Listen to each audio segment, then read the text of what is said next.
My name is Isabelle, I am 30 years old, and I live in Denver. This Christmas, I thought it would be like every other year. The family gathered around the dinner table, laughter echoing, the Christmas tree glowing with lights. But instead, what I received was just a short message from my mother. This year, just your sister's family. Keeping it small. Only 8 words, yet enough to make me feel like I was once again pushed outside, as if I had never truly belonged there. The humiliation from years past surged back instantly. The Christmas mornings without gifts, the dinners where I was pushed down to the kids' table, the moments when my achievements were drowned out by one single name. Chloe, the perfect sister. I didn't argue, and I didn't beg. I just replied with a single word. Enjoy. But in that very moment, another thought lit up inside me. I would not sit alone in this cold apartment anymore. I had a special place. My family knew nothing about a mountain ranch worth $5 million in Aspen. A place I had quietly built as proof that I was strong enough to create my own table. And this year, I would open its doors and invite everyone who had ever been cast aside like me. A Christmas not centered around the so-called perfect sister, but around people who truly wanted to show up. Have you ever been pushed aside by your family, made to feel like you didn't deserve a seat at the table? If you have, leave a comment and tell me where you are listening from, so I know that on this journey, I am not alone. I remember it clearly, even from when I was young, my life always seemed to be measured against the shining shadow of my sister, Chloe. In my parents' eyes, Chloe was the flawless golden child. She was beautiful, graceful, outgoing, the endless source of pride they paraded in front of neighbors and relatives.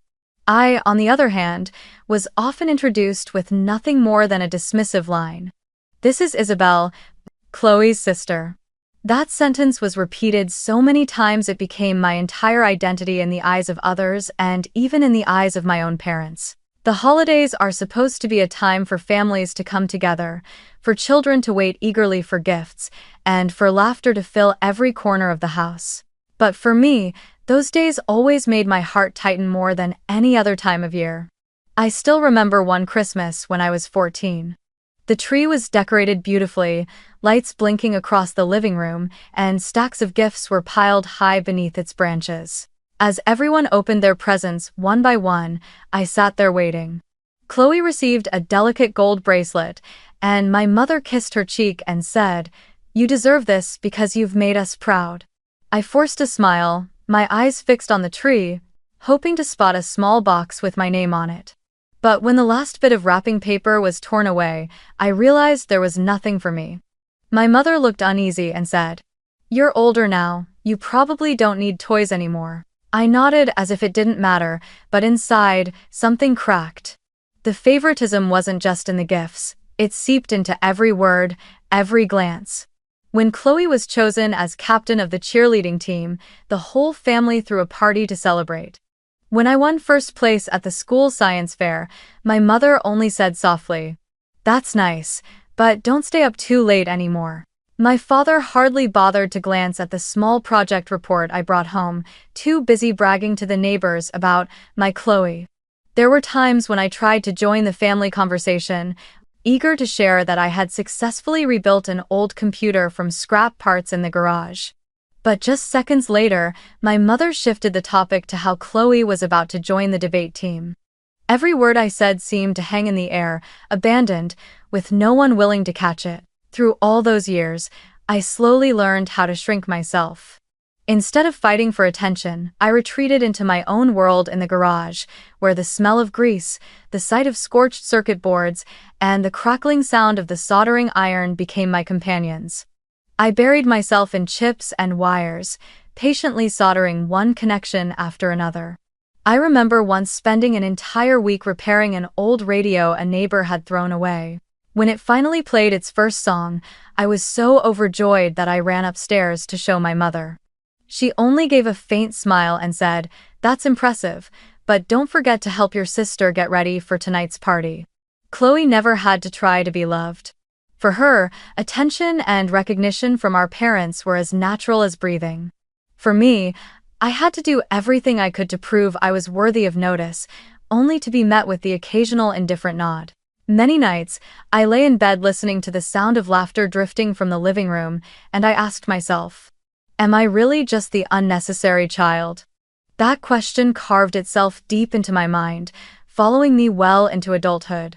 One of the most haunting memories happened when I was 17 and received a full scholarship to one of the most prestigious universities in the country. I ran into the living room, trembling with joy, the acceptance letter still shaking in my hands. My father glanced at it and said, "Stanford? That's so far away. Are you sure? Chloe will still be close to home, much more convenient." I froze in place. Even as I stood on the threshold of a future most people could only dream of, all they could think about was whether I would be convenient for the family. Those wounds never healed. They built up inside me, forming a heavy weight I carried everywhere. They made me feel I always had to do more, achieve more, work twice as hard just to be recognized half as much as Chloe. And in the end, I came to a bitter realization: my parents' recognition would never come. I could save the world, and in their eyes, I would still only ever be Isabelle, Chloe's sister. I don't say this to blame my sister. Chloe was simply living in the role our parents handed to her. But it was the way they divided their love, the staggering imbalance, that turned me into an outsider in my own family.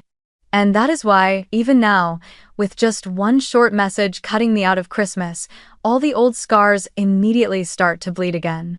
As I sit alone in my apartment, thinking back on those days, I realize something: those wounds were not an ending, but a catalyst. Without the times I was forgotten, I never would have buried myself in the garage, finding joy in wires and circuits. Without the moments I was pushed aside, I never would have had the drive to leave our small town and chase my own path.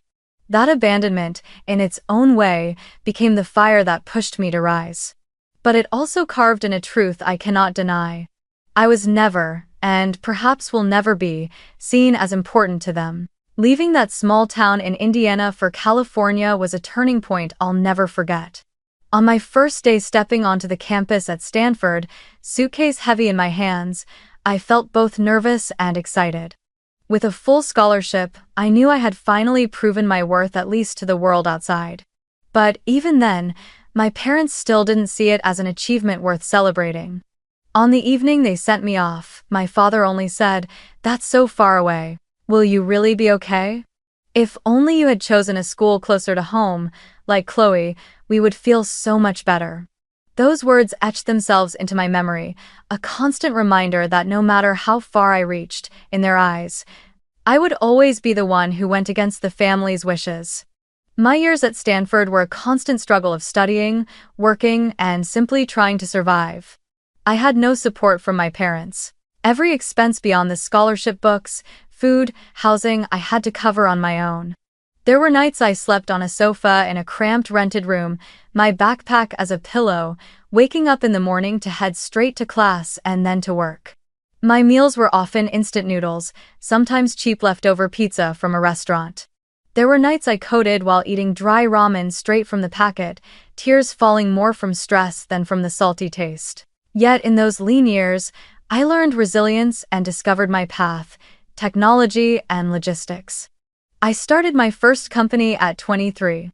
It was a small startup building a platform to optimize freight transportation. At the time, no one believed in a young woman fresh out of school, without family connections or backing. I scrambled to find every dollar to pay employees, coming close to bankruptcy more than once. I remember when the company account had only a few $100s left while payroll was due. I stayed up 3 nights in a row negotiating with a small hospital, desperately trying to convince them to sign a trial contract. If they had said no, the company would have collapsed. Thankfully, they agreed. It was just a small breakthrough, but it was enough to keep us alive. Then the pandemic hit. The world was thrown into chaos, hospitals running short on medical supplies, medicine, and equipment. That was when our platform became invaluable. We built a routing system that could track supply and demand in real time, ensuring hospitals were never left without what they needed. A shipment of masks in Texas could be redirected instantly to New York, where doctors were desperate. A truck carrying ventilators stuck in Kansas could be rerouted with just a few clicks. My team and I worked 16-hour days, exhausted but driven by a purpose greater than ourselves. In just 1 year, my company had expanded to serve more than 50 healthcare systems across the United States. The press began calling us the nervous system of the medical supply chain. I stood on the Forbes 30 Under 30 stage, my hands trembling as I held the name plaque, and all I could think, with a bitter ache, was whether my parents would even bother to read the article. The answer, of course, was no. When a Fortune 500 corporation offered to acquire the company for $120 million, it took me a full week to believe the number was real. On the day the deal closed, I walked out of the office, watching the late afternoon sunlight cut through the skyscrapers, and realized I had just closed the chapter on years of hunger and struggle. I no longer had to worry about what dinner would be tomorrow or how I would pay rent. I finally had freedom in my hands. And yet, the most painful part was that my parents' view of me never changed. A few months later, during a family gathering, I came home carrying an elegant gift I had bought in New York. Everyone was buzzing with excitement about Chloe, who had just been hired as an attorney at a prestigious firm in Boston. My mother couldn't stop bragging. "Chloe is so talented, her boss really trusts her." I sat there in silence, no one asking what I was doing. When I finally tried to mention, "I just signed a major deal," my father gave a faint laugh and said, "Well, that's technology hard to understand. Let's go back to talking about Chloe." In that moment, I felt myself slip right back into the place I had always been, the girl sitting at the edge of the table, holding a small gift, quietly staring at the glow of Christmas lights while no one really saw me. I had come so far, survived nights of eating instant noodles, days of sleeping on a sofa, and built a company worth hundreds of millions. But inside that house, none of it mattered. To them, only Chloe was worthy of pride, only Chloe was worthy of love. After the sale of my company closed, I didn't dive into lavish shopping sprees the way people might expect. I didn't buy a sports car, I didn't throw parties in Miami, and I didn't travel the world in luxury. Instead, I chose something I had never truly had in my entire life, a home that belonged entirely to me. A place where no one could shut me out, no one could reduce me to a shadow. And so, I found myself in Aspen, Colorado. The moment I stepped into that snow-covered valley, with the Rocky Mountains towering around me, I knew this was where I would build a place of my own. I purchased a 42-acre property, quietly listed by a wealthy family relocating to Europe. The contract was valued at $5 million, but to me, it was more than just a number. It was a declaration. From the moment I signed the papers, I felt lighter, as if I had finally shaken off the invisible chains that had bound me in my parents' indifferent gaze. I hired a team of local architects and builders, but I was involved in every detail, from the very first sketch to the final finish. This wasn't a project to flaunt wealth, it was my creation, my offering to the little Isabelle who had once been forgotten beneath the Christmas tree. The lodge rose from the ground in cedar wood, its red timber carrying a soft fragrance whenever the sunlight touched it. The front doors opened into a grand hall with soaring ceilings, a granite fireplace big enough for a person to step inside, and a chandelier crafted from rough-hewn pine. The main living room was walled entirely with glass, stretching from floor to ceiling, framing an unbroken view of the snow-capped mountains.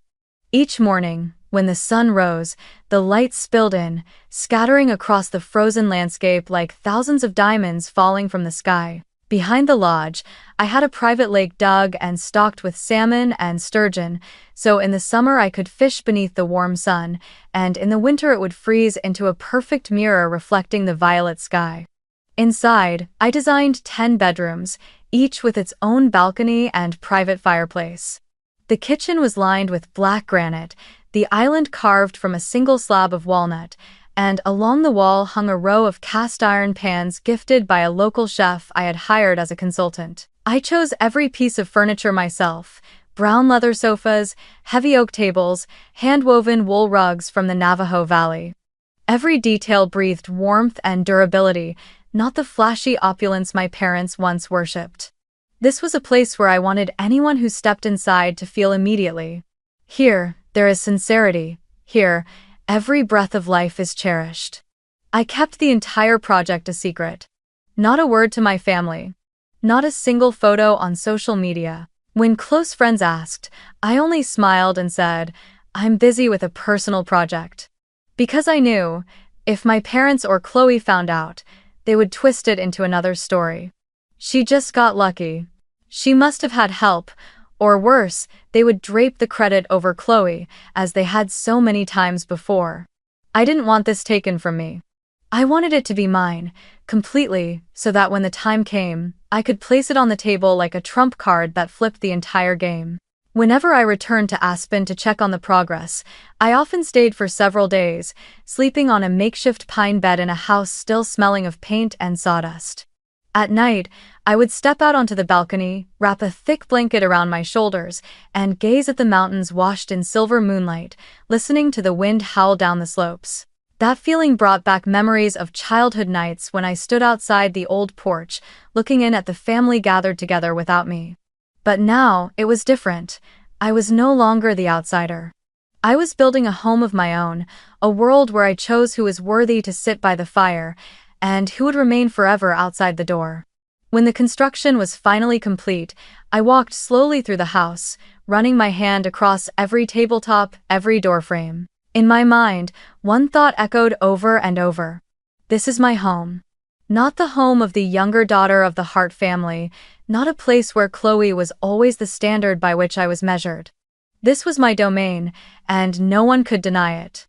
I knew that one day, I would have to bring it into the light, and when that day came, it would be my answer: no shouting, no arguments.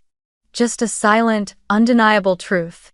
Isabelle was no longer a shadow. I still remember that evening vividly, when the light from my apartment cast its soft golden glow, yet offered me no warmth at all. I held my phone in my hand, my fingers trembling slightly from the sting of the message I had received earlier. A thought flickered. Was it only me who had been excluded? Or had my parents truly wanted a small Christmas, trimming the guest list down for intimacy's sake? I wasn't sure, but I needed to know the truth. I scrolled through my contacts until I stopped at Rachel, my cousin, Aunt Marianne's daughter. I didn't see Rachel often, but every time we talked, it felt genuine. She wasn't fake, she wasn't biased, she was simply honest, sometimes so honest, it surprised people. I pressed call, held the phone to my ear, my heart racing like I was waiting for a verdict. Isabelle? Rachel answered after 2 rings, her voice carrying a note of surprise. You're calling this late. Is everything okay? I took a deep breath and asked bluntly. Rachel, did you get a Christmas invitation from my parents? There was a pause on the other end, a few seconds of silence, and then Rachel let out a dry laugh, a laugh without any joy. They messaged my mom saying this year it's immediate family only, meaning just Chloe and her family. My chest tightened. I pressed further, needing the confirmation. So, you and Aunt Marianne weren't invited either? Rachel responded quickly. No one was. Not even Grandma. She called me today, furious. She said this hasn't happened in 30 years. I sank into the chair, my hand gripping the phone tightly. So, it wasn't just me. They had cut everyone out, also the evening could revolve entirely around Chloe. Memories rushed back last year. When Chloe had her first child, Christmas became a celebration of her little angel. And the rest of us, myself included, were nothing more than background extras. The year before that, when Chloe landed her job as an attorney, my parents turned the family gathering into a showcase of her career. And now it was clearer than ever. They no longer needed anyone except Chloe and the glow of her halo. When the call ended, I sat alone in the darkened room, snow falling thick outside the window. Inside me, a strange current ran through every vein. I saw it more clearly than ever. This was no longer just about me. This was the truth about how my parents had chosen to live, revolving around one perfect child, willing to cast everyone else aside. But I no longer wanted to sit in silence and endure it. I had a place, a mountain home, vast and warm, ready to open its doors. I could create a different Christmas, a new table where everyone had a seat, where no one would be abandoned the way I had been. I pulled out my phone and texted Rachel. If you and your family want, come to my ranch in Aspen. I'll take care of everything." She replied almost instantly, with a mix of surprise and delight. "You have a ranch? Let me tell Mom. But if you're serious, we'll come." 20 minutes later, Rachel called back, her voice bubbling with excitement. "We're in. And I think some of the other cousins will want to come too." I began making more calls, one by one reaching out to the rest of the family. My cousin Eli in Chicago, who had stopped coming to Christmas years ago out of exhaustion with the favoritism, burst out laughing the moment I explained. "A Christmas that doesn't revolve around Chloe and your parents? Count me in." Aunt Marianne grew so emotional she could barely speak. "Isabelle, do you know how long it's been since someone actually took the initiative to gather the family? Thank you." And then, the final call with Grandma left me choked up. She didn't say much, only one simple line. "Just tell me when to pack." My phone lit up constantly with messages of confirmation. What had started as a fleeting thought had now turned into reality. In less than a day, I had a list of over 15 people who agreed to come to the ranch in Aspen. Each new message felt like another brick laid into the foundation of a new kind of Christmas. I was no longer alone. No longer the one left standing outside, peering through the window at a glowing room I was excluded from. This time, I was the one opening the door, inviting them in, giving them a seat at the long dining table, and together we would light up a holiday that finally felt true. Sitting quietly in my chair, I pictured it all. Strings of lights twinkling around the towering Christmas tree, laughter echoing through the cedar lodge, the fireplace crackling warmly against the snowy night. And I saw myself standing at the head of the table, not as an outsider, but as the host. For the first time in my life, I wouldn't be waiting for someone to offer me a seat. I would build the entire table myself, and only those truly worthy would have a place at it. As the guest list grew longer, I knew I couldn't let things unfold carelessly. This wasn't just a gathering. This was the first time I would truly host my own Christmas, my chance to show those who had once been pushed aside that they deserved a holiday that was real, one that honored them. I began planning as meticulously as if I were organizing a major conference, except this time the goal wasn't to close contracts or secure deals, but to mend hearts that had gone far too long without being cherished. I called a local chef I had heard of in Aspen, Margaret, an Appalachian woman renowned for her traditional cooking made with faith and patience. When I invited her to the lodge to talk, the moment she stepped into the granite-tiled kitchen, she looked around and her eyes welled with tears. "I've never seen a kitchen that makes me want to light the stove immediately like this," she said, resting her calloused hand on the countertop as if touching treasure. I told her I wanted a Christmas feast in the truest sense. Roasted turkey with fresh herbs, creamy mashed potatoes, tangy cranberry sauce, golden, crusted apple pie, and thick, frothy eggnog served in warm ceramic mugs. She smiled and nodded. "Leave it to me. No one is going home hungry." At the same time, I began decorating the lodge. I placed a 12-foot tree in the center of the grand hall, its branches so full we had to use a ladder just to hang all the ornaments. I chose golden glass baubles intertwined with bright red ribbons, and at the very top, a silver star that gleamed like ice under the lights. Out on the balcony, I strung hundreds of small golden bulbs, so that when night fell, the entire lodge glowed like a giant gift box nestled in the snowy forest.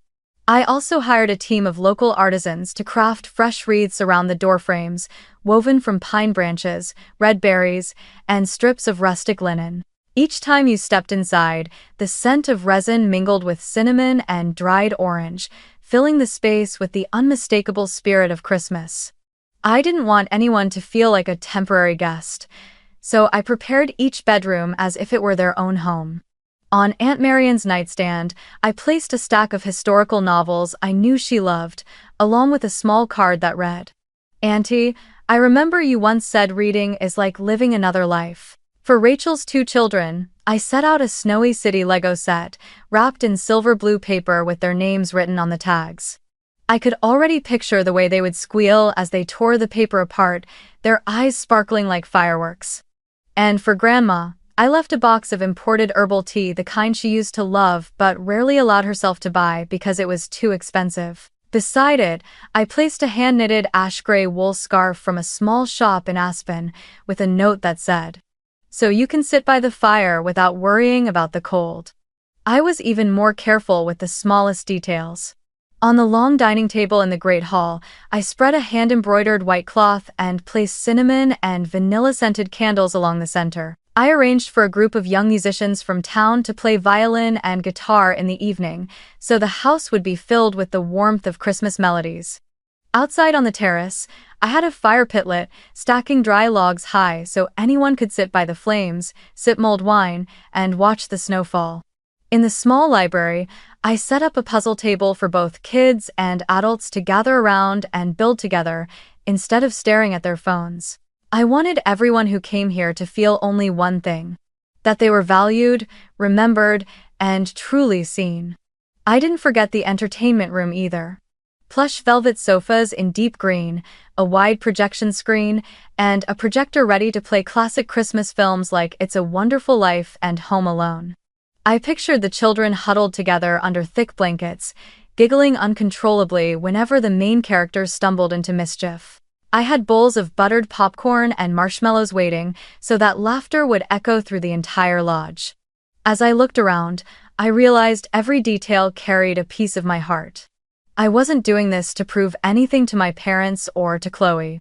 I was doing it because I knew too well the sting of being forgotten, of being dismissed. I didn't want anyone in my family to carry wounds like mine. I wanted every person who walked into this place to feel that this time, they truly belonged at the table. And most importantly, I wanted to sit down myself, to look around and see faces glowing in the firelight, knowing I had created something different. The night before everyone arrived, I stood alone in the Great Hall. The towering tree shimmered with lights, golden reflections dancing across the cedar walls, and the fireplace burned bright. I sank into the armchair by the window, staring out at the snow falling thick over the lake. My heart beat fast, a blend of nerves and peace. For the first time in my life, I didn't feel like the outsider anymore. I was the one writing the script. And in the morning, when the doors opened, I would witness my Christmas begin, a Christmas where no one would ever feel left out again. By early morning, snow had blanketed the steps and railings, the flakes dusting the polished cedar like grains of salt. In the kitchen, Margaret and her two assistants were already bustling in aprons, filling the air with the rich scent of butter, cinnamon, and thyme. Tom made his final rounds with a walkie-talkie clipped to his belt, checking the heating system, reminding people to stack extra baskets of wood near the fireplaces and refill the bin on the porch. I hung 2 more red ribbons at the top of the 12-foot tree in the Great Hall, straightened the silver star, then stepped back to take it all in. Every detail was in its place. Fresh wreaths heavy with berries draped over the doorframes, strings of golden lights waiting to flicker on at dusk, the long dining table draped with embroidered linen. Lined with candles, crystal glasses, and folded napkins, the library stacked with a new puzzle for the children. The projection room preloaded with Christmas films, and on the side table by the fireplace, a neat stack of handwritten cards thanking each person simply for showing up. The first SUV rumbled up the slope into the driveway, its tires crunching over the fine layer of snow. The door swung open and Rachel stepped out, tugging at her coat collar, her eyes wide with disbelief against the pale blur of white. She spun toward me, the car door still ajar, and blurted out in a voice that cracked like a long-suppressed cheer. You built an entire world and never told me?"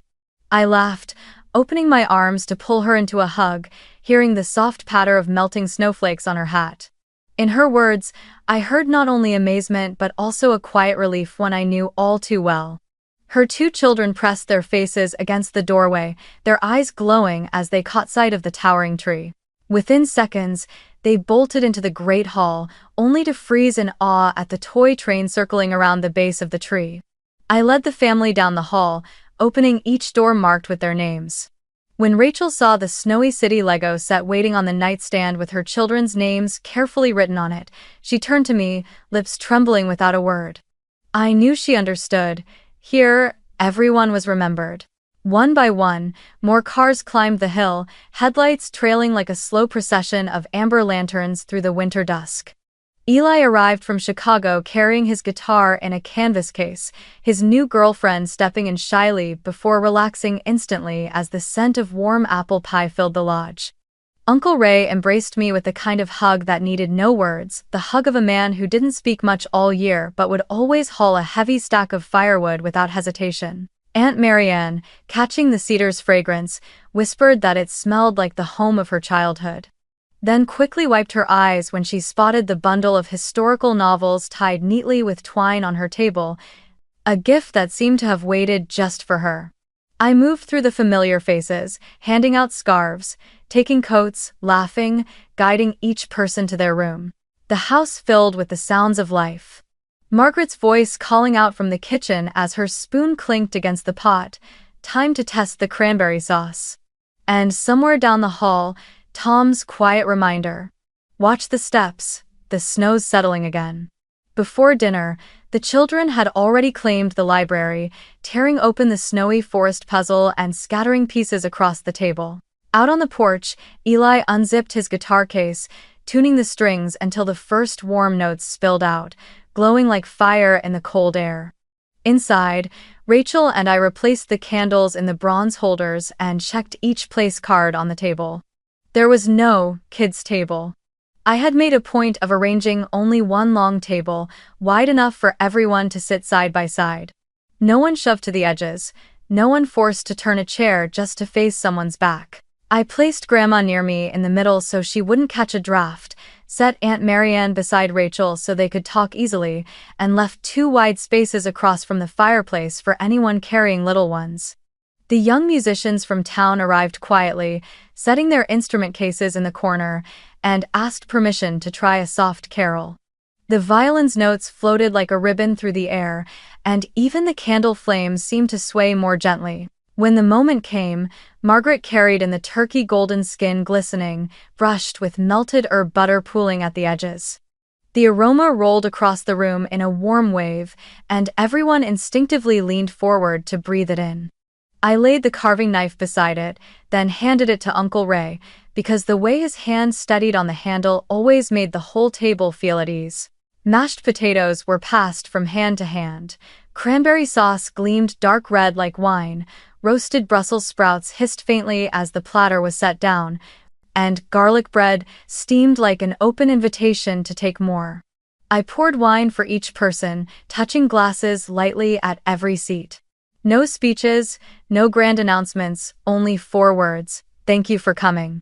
And the table began to live on its own, stories weaving back and forth, bursts of laughter catching and spreading like fire, hands reaching across to rest on someone else's arm as old memories resurfaced. What I loved most was the way the children sat among the adults, not banished to some noisy little island of their own. Rachel's son asked Aunt Marianne if Christmas used to feel like this when she was young, and she told him about the papier-mâché tree the whole family once built together. Eli's girlfriend shared the story of her first holiday in the north, when the snow piled so high it froze against the windows. Uncle Ray told of a hunting trip that failed and turned instead into a night of ghost stories by the campfire. Everything wove together like threads in a thick tapestry, and I realized I was standing in the middle of it, no longer on the outside looking through the glass. I raised my glass again when Margaret brought out the apple pie, its crust sparkling with brown sugar, and poured more eggnog into the ceramic mugs. The warmth seeped through my hands, up my neck, softening everyone's eyes to a slower rhythm. It was then that Grandma placed her hand over mine.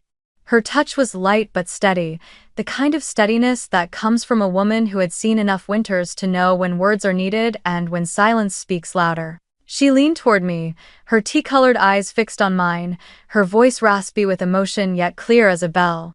"You've given us a real Christmas. For the first time in years, we feel like we belong." I couldn't answer right away. Something inside me cracked open, melting like ice, warm and stinging all at once. All I could do was squeeze her hand, nod, and feel that unlike every year before, my thank you wasn't just politeness. It was the only thing keeping me from breaking into tears. After dessert, Eli slipped his guitar strap over his shoulder and strummed the first chords of Silent Night. The whole table hummed along, voices not polished or perfect, but so sincere that even the fire seemed to quiet itself to listen. When the song ended, the children clapped wildly before dashing to the window, pressing their noses to the glass, pointing out which snowflake looked prettier. Rachel tugged me into the center, gathering everyone for a photo in front of the tree. Tom held the camera steady, framing it so the chandelier and fireplace glowed behind us. And in that picture, I saw something I had never seen before. My own face, not tense, not defensive, not forcing a smile to fit into someone else's portrait, but smiling naturally like someone finally at home. Someone sent the photo to the family group chat, along with snapshots of the kids hugging their Lego sets, Grandma sipping her herbal tea, and Uncle Ray raising a glass on the porch. I didn't think much of the pictures beyond the fact that they were beautiful enough to print and pin on the library wall the next day. Night fell quickly in Aspen. I slid open the back door, the cold wind stinging my cheeks as if to remind me I was standing on a real hillside, not a comforting screensaver. Tom had already lit the bonfire by the lake. Sparks rose and died in the dark, popping like a drummer marking the silence. A few people wrapped themselves in wool blankets, sipping mulled wine, sharing how many holidays they had skipped over the years just to avoid squeezing into a table crowded with favoritism. Rachel sat down beside me, leaned her shoulder into mine, and whispered so softly I had to watch her lips to catch it. I don't know what else to say except thank you. Because for the first time, I saw my kids sitting in the right place. I turned to her, pressed my forehead lightly against her temple, and thought this might be the closest thing to an apology fate had ever given us. After everyone drifted back inside, I returned to the great hall. Only the candles remained, their flames sinking low in glass holders, the scent of cinnamon and vanilla still rich in the air. Margaret was gathering silver trays, humming a faint hymn, while Tom set down a fresh basket of wood beside the fireplace. I told them both to rest early, that tomorrow all we'd need to do was reheat the sauce.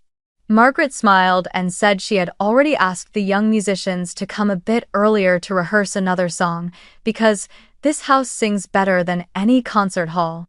I lingered a moment longer, running my fingers along the back of a chair, the edge of the table, then gazing out through the tall windows.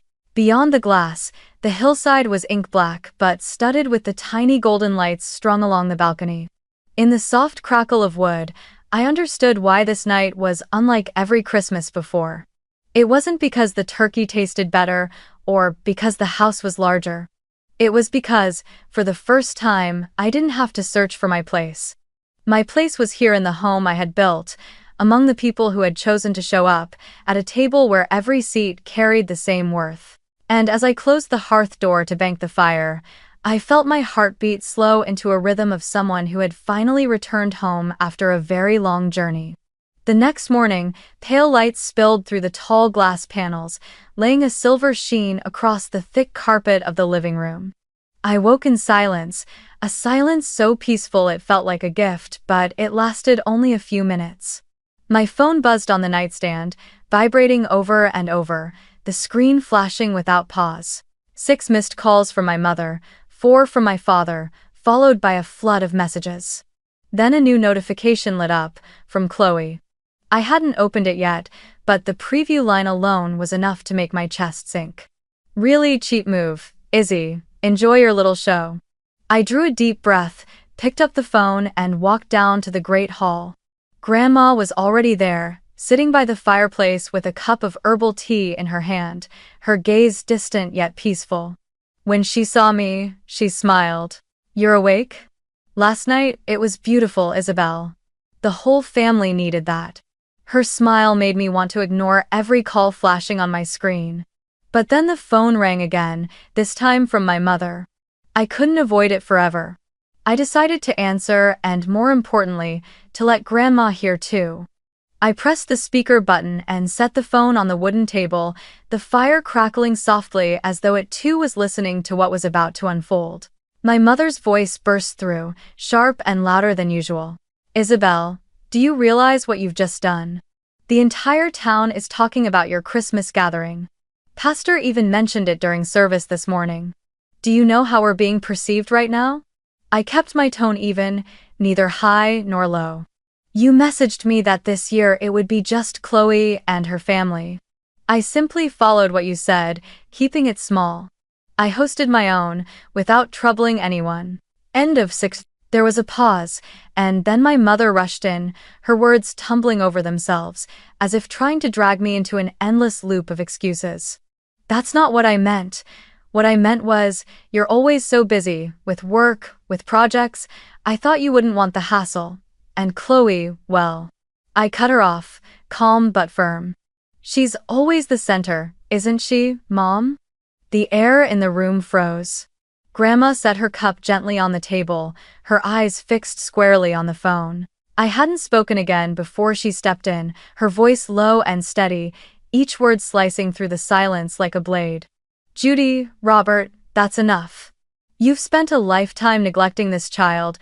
Since she was a little girl in the garage, you acted as if she were invisible.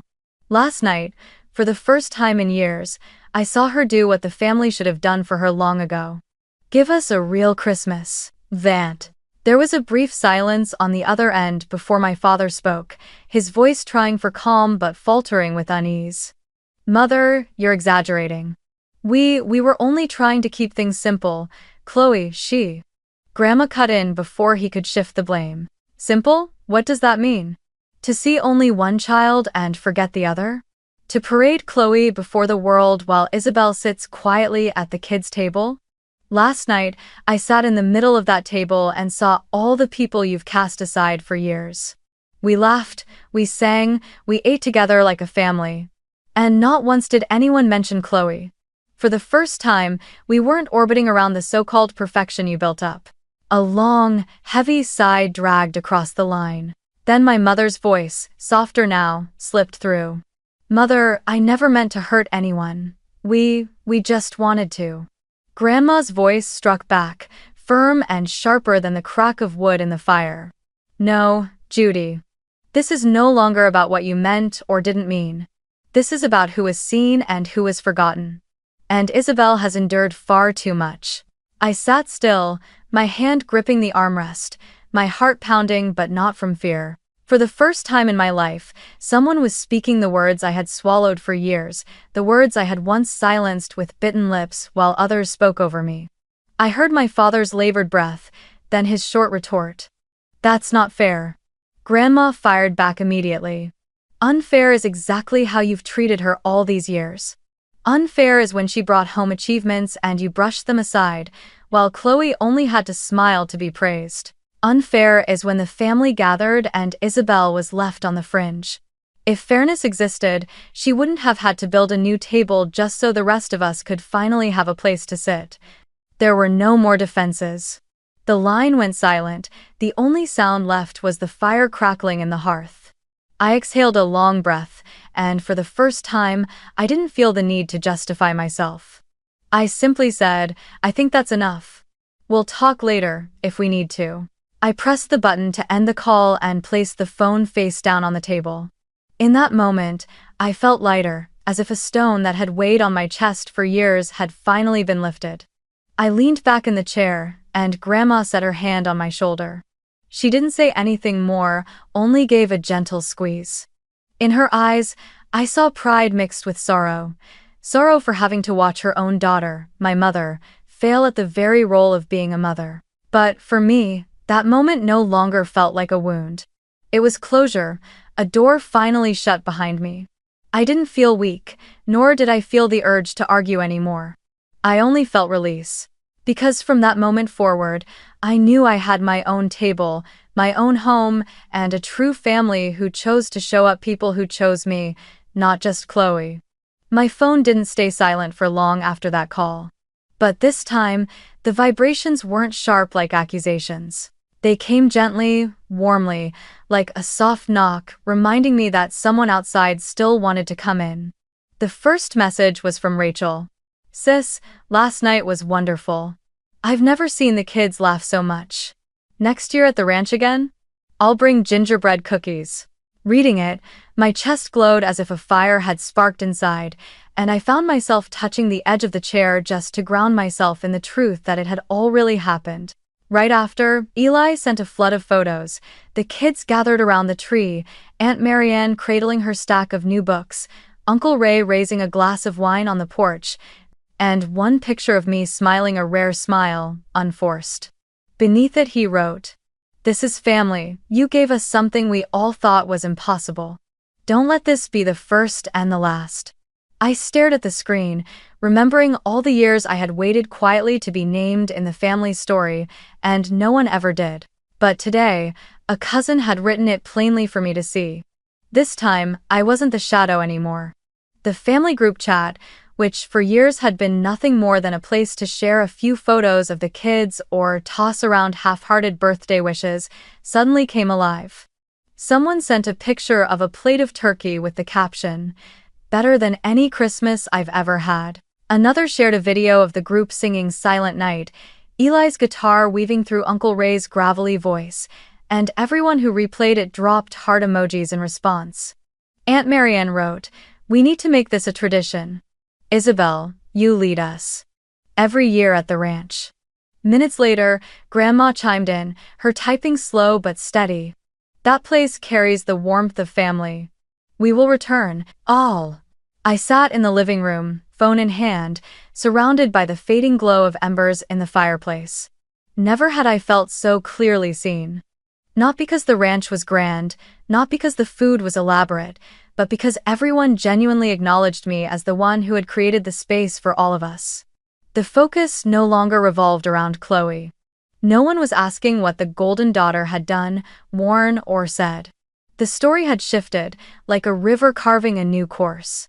Now the conversation was about next year, about us, with the name Isabelle right at the center. Rachel sent another message. "Kayla and I are thinking of renting a bigger car next year to bring the in-laws. They'll love the ranch." Eli added, "I'll bring a small band from Chicago, we'll play live." Another cousin chimed in, "I'll handle the desserts. Isabelle doesn't need to do everything." The messages poured in, but this time they didn't feel suffocating. I smiled to myself, scrolling line after line, drinking them in like water after years of thirst. That evening, as I was stirring a cup of hot cocoa, Grandma came to sit beside me. She stayed silent for a while, her eyes fixed on the fire as if reading memories in the glowing embers. Then she spoke softly. "Do you see it, Isabelle? You've changed everything. Before, family gatherings always revolved around your parents and Chloe. Everyone else only showed up out of obligation. But this time, everyone felt they had a place. That is what family truly means." I nodded, my eyes burning. For years, I had asked myself whether I had the strength to change my role, or whether I was destined to remain on the outside forever. Now the answer was clear. I could create a new table, one where everyone truly belonged. In the days that followed, the family group chat stayed alive with energy. Someone posted photos of snow on the drive home, another shared that the kids hadn't stopped singing the carols from that night. One cousin even joked, "If Chloe finds out, she'll lose her mind." Strangely enough, no one mentioned my parents, no one asked why they hadn't been there. They had removed themselves from the story, and everyone else no longer felt the need to bring them up. That was the real shift. The focus was no longer on who hadn't come, but on the ones who had shown up. I felt myself grow lighter as I realized that sometimes family isn't the people who boast about one child while ignoring the other. True family is made of those who choose to come, choose to sit down, choose to hold your hand and say, "We needed this." In the quiet evenings, I wrote down everything that had happened to carve it deeper into memory. The glow of faces around the table, the laughter that needed no mask, the imperfect but heartfelt music. It all played in my mind like a film I would carry with me for the rest of my life. On the final night before everyone left, I stood on the porch watching the snow fall. Rachel came up beside me and whispered, "Do you realize it? This year we didn't follow them. We followed you." I turned to her, her eyes shining with the reflection of the golden balcony lights. I didn't answer right away. I just wrapped my arm around her shoulders. Inside me, a truth rang clear. I had stopped chasing a seat at someone else's table. I had built my own, and everyone had chosen to sit with me. The next morning, as the last group of cars wound their way down the mountain, I stood watching their taillights fade into the valley. My heart was filled with a feeling both new and familiar. Not sadness at parting, but anticipation. Anticipation for the day they would return, for the chance to prepare personalized gifts again, to hang fresh wreaths, to hear the guitar ring out in the cold air once more. And this time, I knew for certain. Christmas was no longer the haunting reminder of exclusion. It had become proof that I was strong enough to change the story, to step from the one left out into the one chosen. That night, I opened my phone and typed one simple line into the group chat. Next year, the ranch will be open. Whoever wants to come, come. For anyone who truly wants to show up, this table will always have a seat. A flood of hearts, wine glasses, and Christmas trees filled the screen within seconds. I closed the phone, leaned back in my chair, shut my eyes, and listened to the wind whistling across the roof of the wooden lodge. For the first time in my life, I felt complete peace. I no longer needed my parents' praise, nor Chloe's recognition. Everything was already enough because, at last, I had been seen. A week after the whole extended family had left the ranch, the silence of the Aspen Mountains returned. Snow kept falling, covering the trails and steps in a steady white blanket, but inside the lodge, it was only me and a few staff tidying up. That quiet, instead of making me feel lonely, felt like the mountains themselves exhaling, giving me space to sit and truly think about what came next. Even though I had found a kind of release, one question lingered in my mind. Would my parents and Chloe ever truly understand, or was I destined to let this distance remain permanent? After many nights of turning it over, I sent a message so brief and simple I almost surprised myself. If you want, you and Chloe can come to the ranch for dinner. Just immediate family, no one else. I had no expectations. I only wanted to see if, for the first time, given the chance to sit at my table, they might actually really hear the things I had never said aloud. They arrived on a late winter afternoon when the sky was cast in leaden gray and the wind whipped hard across the ridges. I stood on the front porch, wrapped in a thick sweater, watching their familiar SUV crawl up the hill. My father stepped out first, his face stern but his eyes flickering with uncertainty. My mother followed, pulling her scarf tight, avoiding direct eye contact. Chloe got out last, her leather boots sinking deep into the snow, lips pressed tightly together. I invited them in, took their coats, and led them to the dining room I had prepared. Dinner was far simpler than the week before.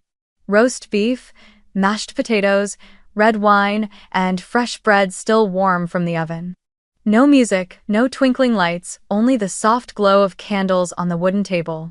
We sat down, the silence stretching thin across the table. My father cleared his throat. The house, it's beautiful. My mother added softly. Different from what I imagined. Chloe said nothing, her eyes wandering around the room, occasionally flicking toward me before dropping back down. I poured the wine, slid their glasses across, then rested my hand on the table and drew a long breath. I didn't invite you here tonight to show off, and not to accuse. I just want to say the things I was never allowed to say. No one objected. The air was thick, but I knew I had to continue. I spoke of the Christmases when I was forgotten, the times my achievements were left hanging in the middle of family conversations, the feeling of being made to sit at the kids' table even when I already knew who I wanted to become. I told them about the years at Stanford, eating instant noodles, sleeping on sofas while still receiving messages from home praising only Chloe, making her parents so proud. I recalled the moment my company was sold for $120 million, and how my father only gave a faint smile and said, "Technology's too complicated. Let's talk about Chloe instead." Each word I spoke felt like removing another stone that had weighed on my chest for years. My father bowed his head, fingers rolling the rim of his glass. My mother looked at me, her eyes glistening though no tears fell. Chloe stayed silent, her hands clenched tightly in her lap. When I finally stopped, the dining room fell into stillness. Then my father murmured, "Maybe." I didn't see it all. My mother followed, her voice small but genuine. "I never meant to, Isabelle. But maybe I made you think I wasn't proud." The truth is, I was. I just didn't say it. I didn't reply, didn't forgive outright, but for the first time I heard honesty, however late it had come. Chloe still didn't speak. She only held my gaze for a long moment, her eyes no longer mocking, but carrying an emptiness I couldn't name. Dinner ended awkwardly, but not with the suffocating silence of the beginning. As they prepared to leave, my father shook my hand firmer than usual. My mother embraced me, briefly, yet long enough for me to feel that something had shifted. Chloe was the last to step out, pausing at the door. She opened her mouth as if to speak, but only gave a slight nod before turning away. I didn't stop her. I didn't expect a perfect apology. It was enough that, for once, they had listened. On New Year's Eve, I sat alone on the balcony, a wool blanket wrapped around my shoulders. Snow fell thick and steady, catching the dim silver of the moon, and the whole valley lay in a sacred kind of silence. I held a glass of wine, breathed in the biting cold that filled my lungs, and closed my eyes. In my mind, the words rose like a vow. I don't need to wait for anyone to give me a seat. I have built my own table and opened the doors for those who truly know how to cherish it. If you're listening to this story, I want you to remember one thing. You don't need anyone's approval to have worth. Being forgotten or compared does not mean you are small. You can build your own table, one where only those who truly value you will have a seat. I was once pushed to the sidelines, once convinced I was invisible. But out of that pain, I learned how to rise, to choose myself, and to build a life on my own terms. And you can do the same. See your wounds not as an ending, but as the fuel that drives you to create a new kind of family, one made of friendship, kindness, and resilience. One day, you'll realize the table you've built is more beautiful than anything you ever dreamed.